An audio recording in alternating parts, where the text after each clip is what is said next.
Football പേരിന്റെ പുതിയ വീഡിയോയിലേക്ക് എല്ലാവർക്കും സ്വാഗതം.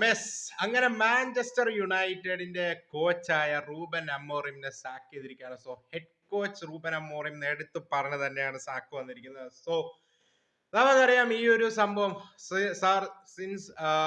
സാർ അലക്സ് ഫെർഗൂസൺ ക്ലബ്ബ് വിട്ടതിന് ശേഷം തൊട്ട് ഒരു പ്രോപ്പർ ആയിട്ടുള്ള മൊറീനോയുടെ സ്റ്റിൻഡിൽ കുറച്ച് നല്ല റിസൾട്ടുകൾ ഉണ്ടായിരുന്നു, സോൾജർ അണ്ടർ കുറച്ച് നല്ല റിസൾട്ടുകൾ ഉണ്ടായിരുന്നു. പക്ഷെ ഒരു പ്രോപ്പർ ആയിട്ടുള്ള ഒരു ലോങ് ടേം പ്രോജക്റ്റ് യുണൈറ്റഡ് ഇതുവരെ ഒരു മാനേജറിന്റെ അണ്ടർ ബിൽഡ് ചെയ്യാൻ സാധിച്ചിട്ടില്ല. സോ ഇനി അടുത്ത മാനേജർ ആര് എന്നുള്ളൊരു ക്വസ്റ്റ്യനിലോട്ടാണ് ഇപ്പോൾ വന്നിരിക്കുന്നത്.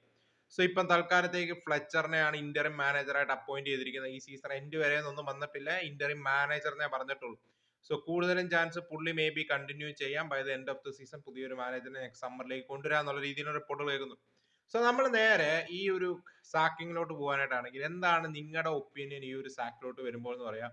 പേഴ്സണലി എന്നോട് ചോദിക്കാനായിട്ടാണെങ്കിൽ ഇതൊരു റൈറ്റ് ടൈം ആയിരുന്നോ പുള്ളിനെ സാക്ക് ചെയ്യാൻ എന്നുള്ളത് ചോദിക്കേണ്ടി വരും. കാരണം ഇപ്പം സീസണിൽ ചാമ്പ്യൻസ് ലീഗ് ഫുട്ബോളിന് വേണ്ടി പുഷ് ചെയ്യുന്നുണ്ട്. ഓക്കെ, ലാസ്റ്റ് ഫ്യൂ മാച്ചുകളായിട്ടുള്ള റിസൾട്ടുകൾ പുള്ളിക്ക് അഗൈൻസ്റ്റ് ആണ് 100% സമ്മതിക്കുന്നത്. വെസ്റ്റ് ഹാമിനോടും ബൂൾസിനോടും ഇപ്പൊ ലീഡ്സിനോടൊക്കെ റീസെന്റ് ഡ്രോ പിടിച്ച ഒന്നും ഒരു നല്ല റിസൾട്ട് അല്ല. പക്ഷേ അവർ ടോപ്പ് 4 റേസിൽ ഇപ്പോഴുണ്ട്. നമ്മൾ ഓർക്കേണ്ട ഒരു കാര്യമുണ്ട്, മാഞ്ചസ്റ്റർ യുണൈറ്റഡ് ഈ ഒരു ടൈമിൽ റൂബൻ അമോറിമിനെ സാക്ക് ചെയ്യുമ്പോൾ ഇത് റൂബൻ അമോറിമിന് വേണ്ടി സെറ്റപ്പ് ചെയ്ത് കൊടുത്തുകൊണ്ടിരുന്ന ഒരു സ്ക്വാഡാണ്. അതിലോട്ട് ഇനി പുതിയൊരു മാനേജർ വന്നിട്ട് can he adapt, can he build squad എന്നൊക്കെയുള്ള ഒരു ക്വസ്റ്റ്യൻ ഉണ്ട്. ഞാൻ ഇപ്പോഴും പറയുന്ന ഒരു കാര്യമാണ്, റൂബൻ അമോറിമിനെ സാക്ക് ചെയ്തത് മോശമായിട്ടുള്ള ഒരു ഡിസിഷൻ ആണെന്ന് ഒന്നും പറയാൻ പറ്റത്തില്ല. ഏതാണ്ട് പ്രീമിയർ ലീഗിൽ 31% മാത്രമാണ് പുള്ളിയുടെ വിന്നിംഗ് പെർസെന്റേജ്. അത് മാൻ യുണൈറ്റഡ് പോലൊരു ക്ലബിൽ വളരെ മോശമാണ്. ലാസ്റ്റ് സീസൺ നമ്മൾ കണ്ടാണ് യുണൈറ്റഡ് എവിടെയാണ് ഫിനിഷ് ചെയ്യുന്നത്, യൂറോപ്യൻ സ്പോർട്ടും ഇല്ല, ടോപ്പ് 10 പോലും ഇല്ല. അവിടെ നീ ഒരു സീസണിലോട്ട് വരുമ്പോഴേക്കും ഒക്കെ ടോപ്പ് 4ലോട്ട് പുഷ് ചെയ്യുന്നുണ്ട്. പക്ഷെ ലാസ്റ്റ് ഫ്യൂ മാച്ചസ് ആയിട്ട് റിസൾട്ടുകൾ മോശമായിട്ടാണ് പോകുന്നത്. ആൻഡ് എടുത്തു പറയേണ്ട ഒരു കാര്യമുണ്ട്, ഈ സാക്കിങ് വരുന്നതിനൊക്കെ മുമ്പ് ഒരു 3 ആഴ്ച മുമ്പ് നമ്മൾ കേട്ടതാണ് ജിം റാഡ്ക്ലിഫ് അണ്ണം വന്നിട്ട് ഓക്കെ ഞങ്ങൾ ഒരു ലോങ് ടൈം പ്രോജക്റ്റ് ആണ്, മിനിമം ഒരു 3 ഇയേഴ്സ് മാനേജറിന് കൊടുക്കും, ആ ഒരു രീതിയിലൊക്കെ ആൾ വന്ന് പറയുന്നത് നമ്മൾ കേട്ടതാണ്, റിപ്പോർട്ടുകൾ കണ്ടാണ്. പക്ഷെ അതിനുശേഷമാണ് ഇപ്പൊ നമ്മൾ നോക്കാനായിട്ടാണ് ഈ ഒരു സാക്കിങ്ങിന്റെ വാർത്തയും വരുന്നത്. സോ ഇതില് മെയിൻ ആയിട്ട് കളിച്ചിരിക്കുന്ന 2 പേരാണെന്ന് പറയുന്നത്. മെയിൻലി ജെയ്സൺ വിൽകോക്സുമായിട്ട് ആള് വളരെ മോശം റിലേഷൻഷിപ്പിലായിരുന്നു എന്നാണ് റിപ്പോർട്ടുകൾ വരുന്നത്. എല്ലാവരും അറിയായിരിക്കും, റീസെന്റ് അവർക്കിടയിൽ ഒരു മീറ്റിംഗ് നടക്കുകയും അന്ന് വിൽകോക്സ് ബാക്ക് ഫോറിലോട്ട് പോകുന്നത് പുഷ് ചെയ്യാനായിട്ട് അഥവാ ടാക്ടിക്കലി എന്ത് ചെയ്യണോന്ന് അങ്ങോട്ട് ഡിമാൻഡ് ചെയ്തെന്നും അത് അമോറി നല്ല രീതിയിലല്ല എടുത്തതെന്നും കേൾക്കുന്നു. കൂടാതെ ട്രാൻസ്ഫർ വിൻഡോയിൽ സൈനിങ്സുകൾ ഒന്നും കാണത്തില്ല എന്നുള്ള ഒരു ഇതും കൂടെ വിൽകോക്സ് പറഞ്ഞു എന്ന് കേൾക്കും. സോ ഇതില് കുറച്ച് കാര്യങ്ങൾ ചോദിക്കാനായിട്ടുണ്ട്. ഒന്ന്, ആഫ്കോൺ ഈ പ്ലേയേഴ്സ് പലരും പോകുമെന്നും മാനേജ്മെന്റ് അറിയാവുന്ന ഒരു കാര്യമാണ്. രണ്ടാമത്തെ കാര്യം, ഈ ബ്രൂണോ ഫെർണാണ്ടസും കസമീറോനെയും വെച്ച് ഒരു ഡബിൾ പിവറ്റ് വെച്ച് ഈ ഒരു 3-4-3 സിസ്റ്റം വർക്ക് ചെയ്തില്ല. പോട്ടെ, ഇപ്പൊ ലിങ്ക്ഡ് ആയി നിൽക്കുന്ന നെയിമുകളായിട്ടുള്ള മാനേജേഴ്സ് ഒന്നും എനിക്ക് തോന്നുന്നില്ല കസമീറോ ബ്രൂണോ ഫെർണാണ്ടസ് പിവറ്റ് വെച്ച് ആ ഒരു ടീമിനെ റിസൾട്ട് എത്തിച്ചു കൊടുക്കാൻ പറ്റുമെന്നൊരു ഫീൽ ഒരിക്കലും ഇല്ല. ഒരിക്കലും ഒരു ടോപ്പ് 4 വേണ്ടി പുഷ് ചെയ്യുന്ന ടീമിന് ഓക്കെ ബ്രൂണോ ഫെർണാണ്ടസ് ആസ് ഒരു അറ്റാക്കിംഗ് മിഡ്ഫീൽഡർ അല്ലെ ഒരു number 8 make sense. But Bruno Fernandes in your pivot doesn't make sense. And Casemiro ഇപ്പോൾ ഒരു ടോപ്പ് ക്ലാസ് പിവറ്റ് അല്ല. ബാക്കിൽ നിന്ന് ബിൽഡപ്പ് ചെയ്യുന്ന കാര്യത്തിലും മറ്റും ഒന്നും എക്സ്പേർട്ട് ആയിട്ടുള്ള ഒരു നെയിമും അല്ല. കസമീറോയുടെ സ്ട്രെങ്ത് അതുമല്ല. സോ അങ്ങനത്തെ ഒരു ഡബിൾ പിവറ്റ് വെച്ച് അമോറിമിന് ചെയ്യുന്നതിന് കുറച്ച് ലിമിറ്റേഷൻസ് ഒക്കെ ഉണ്ട്. 100% ആക്കി ഏതൊരു മാനേജർ വരുവാണെങ്കിലും സൈനിങ്സുകൾ ഡിമാൻഡ് ചെയ്യും. എനിക്ക് തോന്നുന്നില്ല ഈ ഒരു ഡബിൾ പിവറ്റ് വെച്ച് മിക്ക മാനേജേഴ്സും റെഡി ആവുന്നത്. ഈവൻ ഫോർത്ത് ബാക്ക് സിസ്റ്റത്തിലോട്ട് പോയാലും ശരിയാവും തോന്നുന്നില്ല. സോ ഈ ഒരു കേസ് സിനാരിയോയിൽ റൂബൻ അമോറിമിനെ സാക്ക് ചെയ്യുന്നു, ഓക്കെ, പകരം ആര് എന്നുള്ളതിന് ആൻസർ ഉണ്ടോ എന്ന് നമ്മൾ ചോദിക്കേണ്ടി വരും. കൂടാതെ പല ഏരിയാസിൽ ഇപ്പം നമുക്കറിയാം ഫുൾ യങ്സ്റ്റേഴ്സ് ആണ്. ഓക്കെ, മഗ്വേറിനും ഡില്ലിറ്റിനും എല്ലാം സെയിം ടൈം ഇഞ്ചുറി വരുമെന്ന് പ്രതീക്ഷ കാര്യമല്ല. കൂടാതെ ആഫ്കോണിന് പല പ്ലേയേഴ്സും പോയതും ബ്രൂണോ ഫെർണാണ്ടസിന് ഒന്നും ഒരു പ്രോപ്പർ ബാക്കപ്പ് പോലും ഇല്ല. Mason Mount constantly injury prone ആണ്. എടുത്തോ, ബ്രൂണോ ഫെർണാണ്ടസിന് ശരിക്കും backup on paper technically Mason Mount ആണ്. മെയ്സൺ മൗണ്ട് എപ്പോഴും ഇഞ്ചർ ആണ്. ഒരിക്കലും ഇഞ്ചറി ആവാതെ ബ്രൂണോ ഫെർണാണ്ടസിന് ഇഞ്ചറി വരികയും ചെയ്തു. സോ ഒരു പുവർ പ്ലാനിങ് നമ്മൾ കണ്ടു. ഇപ്പൊ ഫ്രണ്ട് ഇപ്പോൾ അത്രയും സ്ട്രൈക്കേഴ്സിനെ ആഡ് ചെയ്തു, മിഡ്ഫീൽഡിൽ അഡീഷൻസ് വന്നേ ഇല്ല. ഏതൊരു ടീമിന്റെയും ബേസ് അതാണ്. നിങ്ങൾ ലുക്ക് അറ്റ് ലിവർപൂൾ ഇപ്പൊ നോക്കുക, ഒരു മിഡ്ഫീൽഡ് ആഡ് ചെയ്യാൻ വേണ്ടി ഇവൻ അവർക്ക് അത്യാവശ്യം നെയിംസ് ഉണ്ടെങ്കിൽ ആഡ് ചെയ്യാൻ വേണ്ടി ഇപ്പൊ അവർ സ്ട്രഗിൾ ചെയ്യുന്നുണ്ട്. മാൻ സിറ്റി എപ്പോഴും അവര് മിഡ്ഫീൽഡിൽ ഇപ്പൊ ടിജാനി റേഞ്ചേഴ്സിനെ അവർ കൊണ്ടുവന്നു, നിക്കോ കോൺസാർനസിനെ ലാസ്റ്റ് സീസൺ കൊണ്ടുവന്നു. അവർ പല പല അഡീഷൻസും മിഡ്ഫീൽഡിൽ റൈറ്റ് ടൈമിൽ നടത്തിക്കൊണ്ടിരിക്കുകയാണ്. സോ ഒരു ടീമിന്റെ ബേസ് എന്ന് പറയുന്നത് മിഡ്ഫീൽഡാണ്. ആ ബേസിൽ മാൻ യുണൈറ്റഡ് ഇംപ്രൂവ്മെന്റ് വരുത്താത്തത് വലിയൊരു അടി തന്നെയാണ്. സോ റൂബൻ അമോറിമിനെ ബ്ലെയിം ചെല്ലണം, പക്ഷെ അതുപോലെ തന്നെ ഈ മാനേജ്മെന്റിനും ബ്ലെയിം ചെല്ലണം.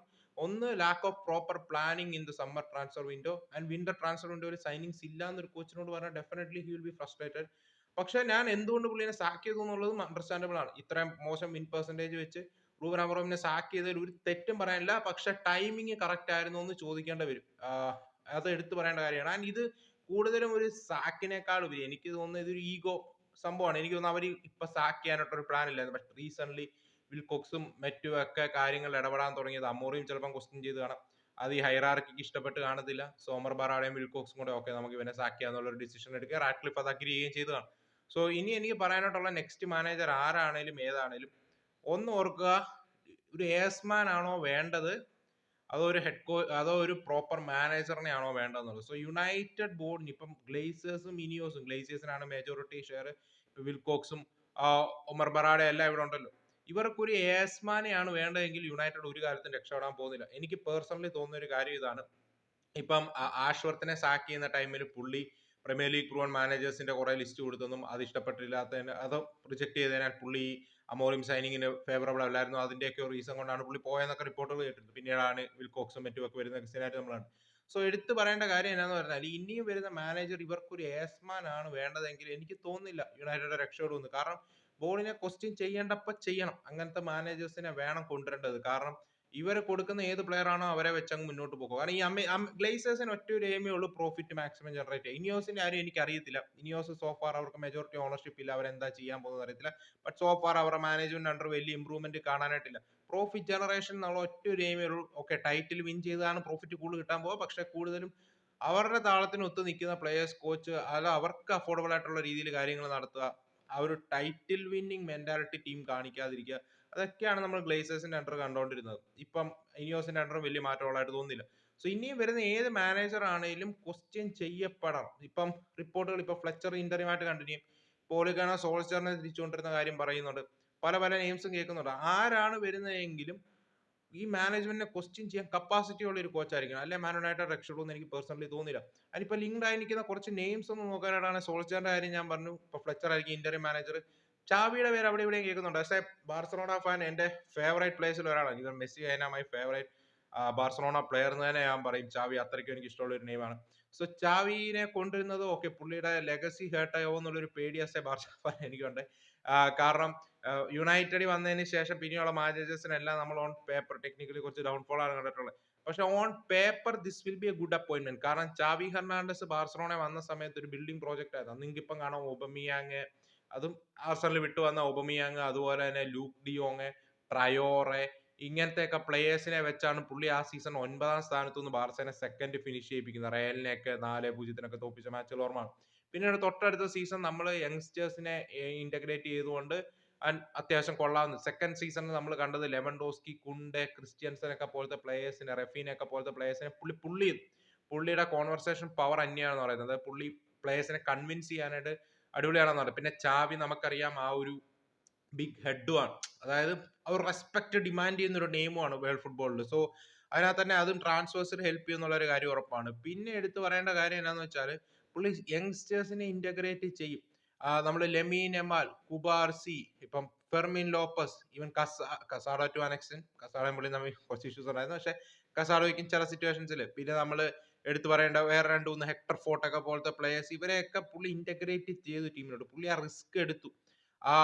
പുള്ളി റിസ്ക് എടുത്ത് അവർക്ക് അവസരങ്ങൾ കൊടുത്തോണ്ടിരുന്നു. ഈവൻ ദോ റിസൾട്ടുകൾ മോശമായിട്ട് വന്ന സിറ്റുവേഷൻസും പുള്ളി അവരെ ട്രസ്റ്റ് ചെയ്ത് കണ്ടിന്യൂ ചെയ്തു. അതാണ് ഇപ്പം ഹാൻസി ഫ്ലിക്കിന് കിട്ടിയ ഒരു ഗുണം. ആ ചാവി സ്റ്റാർട്ട് ചെയ്ത ഒരു പ്രോജക്റ്റ് ആണ് ഇപ്പൊ ഹാൻസി ഫ്ലിക്ക് കണ്ടിന്യൂ ചെയ്യുന്നത്. and അതുപോലെ എടുത്തു പറയേണ്ട ഒരു കാര്യമാണ്, പുള്ളി ബോർഡിന് അഗേൻസ്റ്റ് പറയണമെങ്കിൽ പറയുക തന്നെ ചെയ്യും. ഒരു ഏസ്മാൻ ആയിട്ട് ഓവർലി നിൽക്കുന്ന ഒരു നെയിമും അല്ല ചാവി ഹെർണാണ്ടസ്. സോ എന്തുകൊണ്ട് ചാവി Hernandez will be a good appointment എന്നുള്ളത് അവിടെ വിസിബിൾ ആണ്. പക്ഷെ ഓർക്കേണ്ട ഒരു കാര്യമുണ്ട്, ഈ കസമീറോ, ബ്രൂണോ, എസ്പെഷ്യലി കസമീറോ ഒക്കെ പിവറ്റ് വെച്ച് ചാവി ഹെർണാണ്ടസിന് കളിക്കാൻ പറ്റുമോ എന്നുള്ളൊരു ക്വസ്റ്റ്യൻ ഇപ്പൊ എനിക്കുന്നുണ്ട്. മേ ബി സമ്മറിൽ റൈറ്റ് ആയിട്ടുള്ള ട്രാൻസ്ഫേഴ്സും മറ്റുമൊക്കെ കൊണ്ടുവന്ന് പോസിബിൾ ആണ്. പക്ഷെ എനിക്ക് തോന്നുന്നു ചാവിനെ കൊണ്ടുവരുവാണെങ്കിൽ ഒരു പവർ ഉള്ളി കൊടുക്കണം. പിന്നെ കേൾക്കുന്ന ഹോട്ടസ്റ്റ് നെയിം ഗ്ലാസ്നറിന്റെ പേര് തന്നെയാണ്. കാരണം Glasner by the end of the season പുള്ളി ഫ്രീ ആണ്. പുള്ളിയുടെ കോൺട്രാക്ട് തീരും. പുള്ളി കോൺട്രാക്ട് റിന്യൂ ചെയ്യുന്നതിനെ കുറിച്ച് ഒന്നും ഡിസ്കസ് ചെയ്യുന്നതായിട്ട് വാർത്തകളും കേൾക്കുന്നില്ല. So as of now Glasner ഒരു റിയലിസ്റ്റിക് ആയിട്ടുള്ള ഒരു ഓപ്പർച്യൂണിറ്റി ആണ്. യുണൈറ്റഡ് ബോർഡ് ഹൈലിയാണ് പുള്ളിയെ റേറ്റ് ചെയ്യുന്നത് പറയുന്നുണ്ട്. പുള്ളി 3 at the back കളിക്കുന്ന ഒരു മാനേജറാണ്. പക്ഷെ പുള്ളി ഇതിനു മുമ്പ് താൻ ഫ്ലെക്സിബിൾ ആണെന്നുള്ള കാര്യം പലപ്പോഴും പറഞ്ഞിട്ടുമുണ്ട്. സോ അതൊരു പോസിബിലിറ്റി ആണ് ഗ്ലാസ്നറിന്റെ കാര്യം. ഇരിയോള അനദർ നെയിം ലിങ്കിലേക്ക് ആക്കുന്നതാണ്. അത് നടക്കുമെന്നുള്ള അറിയത്തില്ല. പിന്നെ ഈ വേൾഡ് കപ്പ് കഴിയുമ്പോഴേക്കും തോമസ് ടുഷൽ, യൂലിയൻ നാഗൽസ്മാൻ പോലത്തെ നെയിമുകൾ ചിലപ്പോൾ അവൈലബിൾ ആയേക്കാം. അതും നോക്കാവുന്ന ഒരു നെയിമാണ്. പിന്നീട് കേൾക്കുന്ന ഒരു നെയിം ഡിസർബിയുടെ നെയിമാണ്. സോ ഡിസർബി ഒരു യേസ്മാൻ അല്ല. പുള്ളി ഇപ്പൊ റീസെന്റ്ലി ഒളിമ്പിക് മാർസെല്ലാണെങ്കിൽ പോലും പുള്ളി പലപ്പോഴും പലതും ഇപ്പം റീസെന്റ്ലി ഇന്നലത്തെ മാച്ചിന് ശേഷം ഇന്നലെ 2-0 നൈസിനോട് തോറ്റതിന് ശേഷം പ്ലേയേഴ്സിനെ ഓപ്പൺലി പുള്ളി ക്രിട്ടിസൈസ് ചെയ്തിട്ടുണ്ട്. അതുപോലെ തന്നെയാണ് മറ്റൊരു നെയിം ഞാൻ ജസ്റ്റ് സജസ്റ്റ് ചെയ്യുന്ന ഒരു കാര്യമാണ്. I think Ernesto Valverde won't be a bad shout. പുള്ളിയുടെ റിസൾട്ടും സി വി നോക്കാനായിട്ട് അത്യാവശ്യം നല്ലൊരു ഷൗട്ട് തന്നെയാണ്. പക്ഷെ പുള്ളിയുടെ ഒരു കുഴപ്പം, പുള്ളി ഒരു യേസ്മാനാണ്. പുള്ളി ഓവർലി ബോർഡിനെ അഗേൻസ്റ്റ് തിരിയോ അങ്ങനെയൊന്നും ചെയ്തില്ല. പുള്ളി കിട്ടുന്ന സ്ക്വാഡ് വെച്ച് കളിപ്പിക്കുന്ന ഒരു മാനേജറാണ്. പക്ഷെ പുള്ളിയുടെ റെക്കോർഡ്, എസ്പെഷ്യലി ലീഗ് മാച്ചുകളിലെ പുള്ളിയുടെ റെക്കോർഡ് ടോപ്പാണ്. വിത്ത് ബാർസ, വിത്ത് അത്ലറ്റിക് ക്ലബ് ബിൽബാവോ. ഈ സീസൺ കുറച്ച് ഡൗൺഫോൾ ആണ്. ലാസ്റ്റ് 2-3 സീസൺ നോക്കുക, പുള്ളി രണ്ടര ബിൽബാവോ സൂപ്പർബായിട്ടാണ് ലീഗിൽ പെർഫോം ചെയ്തുകൊണ്ടിരിക്കുന്നത്. ഈവൻ യൂറോപ്യൻ കോമ്പറ്റീഷൻസിലും അവർ എൻ്റർ ആയതുകൊണ്ട്. ഇപ്പോൾ റീസെന്റ് ചാമ്പ്യൻസ് ലീഗിലുണ്ട്, പക്ഷെ അവിടെ അവർ നല്ലപോലെ കളിക്കുന്നില്ല. പക്ഷെ എന്നാലും അവർ സ്ക്വാഡ് ഒട്ടും എന്നാ പറയുക, ഓൾമോസ്റ്റ് ഒരു സിമിലർ സ്ക്വാഡുമായിട്ടാണ് പുള്ളി കഴിഞ്ഞ 2-3 സീസണായിട്ട് ഓപ്പറേറ്റ് ചെയ്യുന്നത്. അഡീഷൻസ് ഒന്നും ആ ടീം എത്തിച്ചു കൊടുക്കാറില്ല. So I think Ernesto Valverde might be a good shot. So ഇങ്ങനെ കുറച്ച് നെയിമുകളുണ്ട്. സോ നിങ്ങൾ ആരെയാണ് പ്രിഫർ ചെയ്യുന്നത് എന്നുള്ള ഒരു ഒപ്പീനിയൻ പറയാം. എന്തായാലും എത്ര എനിക്ക് ഇപ്പം പറയാനായിട്ടുള്ളൂ. അവിടെ നമ്മൾ നേരെ കുറച്ച് കാര്യങ്ങളെന്ന് പറയാനായിട്ടാണ് ബാർസലോണ ജോao ക്യാൻസലോനെ എത്തിച്ചിട്ടുണ്ട്. So Joao Cancelo to Barcelona, here we go വന്നിട്ടുണ്ട്. സോ ആദ്യം തന്നെ പറയുകയാണ്, ഇതൊരു ലോൺ മൂവ് ആണ്. മെജോറിറ്റി സാലറി അവർ കവർ ചെയ്യും എന്നുള്ള രീതിയിലാണ് ഇരിക്കുന്നത്. ഈ ഡീൽ നടക്കാനായിട്ടുള്ള ഒരേ ഒരു കാര്യം കാരണം ക്യാൻസലോ ആണ്. കാരണം ഇന്റർ മൂവ് ആയിരുന്നു ഇവർക്ക് താല്പര്യം, അൽ ഹിലാലിന് താല്പര്യം. കാരണം ഇന്റർ അക്കർബിനെയും അതുപോലെ തന്നെ ഡിബുർജിനെയും സ്വാപ്പ് ഡീലിനായിട്ട് ഓഫർ ചെയ്തു. ഒരു പെർമനന്റ് സൈനിങ് പോലെ അങ്ങോട്ടും ഇങ്ങോട്ടും സ്വാപ്പ് ചെയ്യാനായിട്ടുള്ള ഒരു പ്ലാനായിരുന്നു. പക്ഷെ ക്യാൻസലോ ബാർസ മതി എന്ന് പറഞ്ഞിരിക്കുമായിരുന്നു. അതുപോലെ തന്നെ നമ്മുടെ കോച്ചായ ഹാൻസി ഫ്ലിക്ക് ഫസ്റ്റ് ഈ ഒരു മൂവിന് എതിരായിരുന്നു എന്ന് പറഞ്ഞ റിപ്പോർട്ട് വന്നു. പുള്ളിക്ക് ഒരു CB വേണമെന്ന് പലപ്പോഴും പബ്ലിക്കലി പ്രസ് കോൺഫറൻസിലും പറഞ്ഞായിരുന്നു. കൂടാതെ ബോർഡിനോട് ഡിമാൻഡ് ചെയ്തുകൊണ്ടിരിക്കുമായിരുന്നു എന്ന് പറഞ്ഞിട്ട്. പക്ഷെ റിയലിസ്റ്റിക്കലി ഇപ്പോൾ ഒരു CB അവൈലബിൾ ആവത്തില്ല. ഇപ്പൊ സെനേസിയുടെ പേരും അതും ഇതും എല്ലാം കേൾക്കുന്നുണ്ടെങ്കിലും ഇതൊന്നും നമുക്ക് അഫോർഡ് ചെയ്യാൻ പറ്റത്തില്ല. ക്യാൻസലോ ആണെങ്കിൽ അൽ ഹിലാൽ മെജോറിറ്റി സാലറിയും കിടത്തോളും, ലോണായിട്ട് അധികം പൈസയും കൊടുക്കേണ്ട, ഓൾമോസ്റ്റ് ഒരു ഫ്രീ പോലെ കിട്ടുകയും ചെയ്യും. സോ ഇത് ബാർസലോണയിലോട്ട് വരണമെന്നുള്ള ആളുടെ വാശി ഒന്നുകൊണ്ട് മാത്രം ആണ് ഈ ഒരു ഡീൽ നടക്കുന്നത്. ഈ ഒരു മൂവിനെ കുറിച്ച് നിങ്ങളുടെ ഒപ്പീനിയൻ എന്താണ്? ഐഡിയലി എനിക്കൊരു CB തന്നെയായിരുന്നു വേണ്ടത്. പക്ഷെ ക്യാൻസലോ is not something is better than nothing. എന്തെങ്കിലും കിട്ടുന്നതിൽ മോശം. ഇപ്പൊ ക്യാൻസലോ എല്ലാ മാച്ചും സ്റ്റാർട്ട് ചെയ്യുമെന്നല്ല ഞാൻ പറയുന്നത്. ഇപ്പൊ ക്യാൻസലോ നിങ്ങൾ നോക്കുവാണെങ്കിൽ അൽ ഹിലാലില് പുള്ളി പെർ മാച്ച് ഏറ്റവും കൂടുതൽ ഡ്രിബിൾസ് കംപ്ലീറ്റ് ചെയ്യുന്ന പ്ലെയർ ആണ് ആ ടീമിൽ. And per match average 2 chances per match ആൾ അൽ ഹിലാലിന് വേണ്ടി ക്രിയേറ്റ് ചെയ്യാറുണ്ട്. So okay, Saudi Pro League അല്ല ലീഗ ഡിഫറൻസ് ഉണ്ട്. പക്ഷെ നമ്മൾ ഓർക്കേണ്ട ഒരു കാര്യമുണ്ട്, ക്യാൻസലോ ഡിഫൻസീവ്ലി ഭയങ്കര വളറബിൾ ആണ്. Defensively he so bad. One of the reason Al ഹിലാലിൽ മൂവ് ഓൺ ചെയ്യാൻ ഒന്ന് പുള്ളി ഒരു ഈഗോ ആണ്. അത് നമുക്കറിയാവുന്ന ഒരു കാര്യമാണ്. മെയിൻ റീസൺ ഈഗോ ഇഷ്യൂ ആണ് പുള്ളിയും കോച്ചും തമ്മിൽ, ഇൻസാഗിയും തമ്മിൽ. ആൻഡ് രണ്ട് ഡിഫൻസീവ്ലി ആൾ ഓൾസോ വളറബിൾ ആണ്. പക്ഷെ നമ്മൾ ഓർക്കേണ്ട ഒരു കാര്യമുണ്ട്, പുള്ളി വന്നിട്ട് ചാമ്പ്യൻസ് ലീഗ് നോക്കൌട്ട് മാച്ചുകളിലും ലലീഗ ബിഗ് ഗെയിംസിലും പുള്ളിനെ സ്റ്റാർട്ട് ചെയ്യാനായിട്ടായിരിക്കത്തില്ല നമ്മൾ പുഷ് ചെയ്യുക. മേ ബി ഇങ്ങനത്തെ നമ്മൾക്ക് അഗേൻസ്റ്റ് ഇപ്പൊ ലോ ബ്ലോക്ക് ഇടുന്ന ടീമുകൾക്ക് അഗേൻസ്റ്റ്, നമുക്ക് സിറ്റ് ബാക്ക് ചെയ്യുന്ന ടീമുകൾക്ക് against Cancelo is a good option. ആ ഡിഫൻസ് ഓപ്പൺ അപ്പ് ആക്കാനായിട്ട് ഹെൽപ്പ് ചെയ്യും. റിയലി ക്രിയേറ്റീവ് ആയിട്ടുള്ള ഒരു നെയിമാണ്. ഓക്കെ, പുള്ളിയുടെ ഒരു കൂടെ റൈറ്റ് ബാക്ക് ആയിട്ടും കളിക്കാം, ലെഫ്റ്റ് ബാക്ക് ആയിട്ടും കളിക്കാം. പുള്ളി ഒരു ഓവർലാപ്പിംഗ് ഫുൾ ബാക്ക് അല്ല. പുള്ളിയുടെ കാര്യത്തിലോട്ട് വരുമ്പോൾ പുള്ളി ഇൻവേർട്ട് ചെയ്ത് മിഡ്ഫീൽഡിലോട്ട് കയറുകയും ക്രിയേറ്റീവ് ആയിട്ട് ഓപ്പറേറ്റ് ചെയ്യാനായിട്ട് ഇഷ്ടപ്പെടുന്ന ടീമാണ്. സോ ലെഫ്റ്റ് ബാക്ക് ആയിട്ട് നമുക്ക് അതൊരു മേ ബി ഒരു വേഴ്സറ്റാലിറ്റി കൊണ്ടുവരാം. ഇപ്പൊ ബാൾഡേനെ റെസ്റ്റ് ചെയ്യണമെങ്കിൽ ജെറാഡ് മാർട്ടിനെ പിടിച്ച് ലെഫ്റ്റ് ബാക്ക് കളിപ്പിക്കണ്ട, Cancelo can cover left back. അവരുടെ കുണ്ടേനെ റെസ്റ്റ് ചെയ്യണമെങ്കിൽ എറിക് ഗാർഷ്യനെ പിടിച്ച് വീണ്ടും റൈറ്റ് ബാക്ക് ചെയ്യണ്ട, ക്യാൻസലോക്ക് റൈറ്റ് ബാക്ക് ആയിട്ട് കളിക്കാം.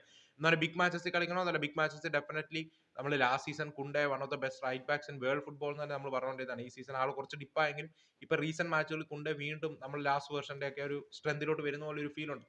സോ ഇനിയും വരുന്ന മാച്ചുകളിൽ കുണ്ടയ്ക്ക് റൊട്ടേറ്റ് ചെയ്യാം. കുണ്ടേനെ CB കളിപ്പിക്കണോ, ആ റോളിലോട്ട് വേണേൽ കുണ്ടേനെ CB ആയിട്ട് ഇടണം. എനിക്ക് പേഴ്സണലി ഒട്ടും താല്പര്യമില്ല അത് കുണ്ടേ പെട്ടെന്ന് റൈറ്റ് ബാക്ക് ചെയ്ത് പിടിച്ച് CB ഇടുക.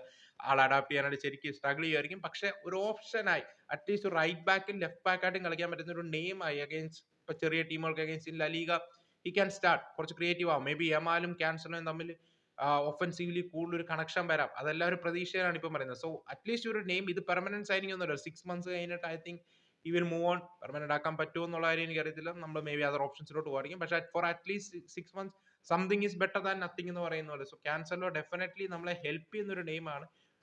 സോ എന്താണ് നിങ്ങൾക്ക് ഈ സൈനിങ്സിനെ കുറിച്ചുള്ള ഒരു ഒപ്പീനിയൻ എന്ന് പറയുക? ഐ തിങ്ക് ഹാൻസി ഫ്ലിക്ക് അവസാനം അക്സെപ്റ്റ് ചെയ്തു എന്നുള്ള റിപ്പോർട്ടാണ് വന്നത്. സോ ലെറ്റ്സ് സീ എന്താവുമെന്ന്. അതുപോലെ തന്നെയാണ് ഇപ്പം മാർക്ക് ഗെയ് ആയിട്ട് സിറ്റി ലിങ്ക്സ് കാണുന്നുണ്ട്.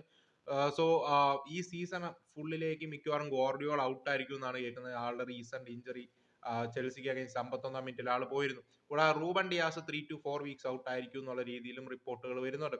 സോ ഈ ഒരു കേസ് സിനാരിയോയിൽ സിറ്റി ആക്കേനെ വിടാനായിട്ടുള്ള പ്ലാൻ കംപ്ലീറ്റ്ലി നിർത്തി. ജോൺ സ്റ്റോൺസ് ഉടനെ തിരിച്ചു വരുന്നുണ്ട്. കൂടാതെ അവർ സെൻട്രൽ ബാക്കിന് വേണ്ടി മാർക്കറ്റിലുണ്ടെന്ന് റിപ്പോർട്ടുകൾ വരുന്നുണ്ട്. ഗെയിനെ സൈൻ ചെയ്യാനായിട്ട് അപ്രോച്ച് ചെയ്തെന്നും. ക്രിസ്റ്റൽ പാലസ് ഇപ്പോഴും 35 മില്യൺ പൗണ്ട്സിന് മുകളിലാണ് ഡിമാൻഡ് ചെയ്യുന്നത്. അതിപ്പോ സിറ്റി കൊടുക്കാൻ റെഡി ആവത്തില്ല എന്ന് കേൾക്കുന്നു. ഇനി അറിയത്തില്ല ലാസ്റ്റ് മൊമെന്റ് മനസ്സ് മാറ്റുമെന്ന്. ബട്ട് സിറ്റി ഗെയ്ക്ക് വേണ്ടി ശരിക്കും പുഷ് ചെയ്യുന്നുണ്ട്. ലിവർപൂളും ബയൺ മ്യൂണിക്കും താരത്തിന് വേണ്ടി രംഗത്തുണ്ടെന്നാണ് റിപ്പോർട്ടുകൾ വരുന്നത്. സോ ലെറ്റ്സ് സീ സിറ്റി ഈ ഡീൽ പുള്ളി ചെയ്യുകയോ ഇല്ലയോ എന്നുള്ള കാര്യം നിങ്ങൾക്ക് എന്താണ് ഓവറോൾ തോന്നുന്നുള്ള ഒരു കാര്യം പറയാം. അപ്പൊ നമുക്ക് മറ്റൊരു വീഡിയോ കാണാം. അതുവരേക്കും